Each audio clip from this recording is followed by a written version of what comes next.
la mer est tellement polluée et c'est l'État qui pollue cette mer justement.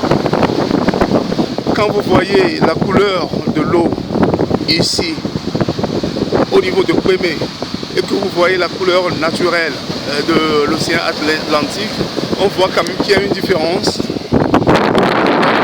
Ici, la mer paraît plus, la mer est rouge. Elle est rouge ici. Au lieu que normalement cette mer devait être bleue ou verte. Donc le phénomène est là, tout est pollué. Et c'est parce que l'État togolais fait un lavage du phosphate qui se déverse directement dans la mer au niveau du WAF de Kwémé. C'est un phénomène qui est inquiétant, c'est un phénomène qui nous interpelle en tant que Togolais, en tant qu'amoureux de la nature, en tant qu'amoureux de notre pays, de notre côte, en tant qu'amoureux de la faune, de la flore sous-marine. Donc ce phénomène nous interpelle et nous inquiète, effectivement.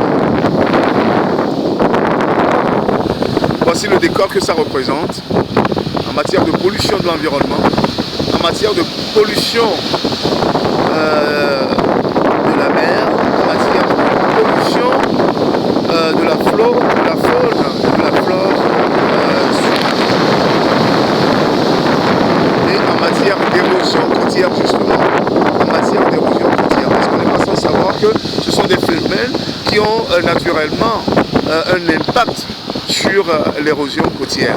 Et le Togo s'est engagé à respecter les normes environnementales. Qu'est-ce qu'il en est? On voit qu'il y a une politique de couplage. De côté, l'État pour l'utilisation de l'environnement, et de l'autre côté, le même État pollue l'environnement.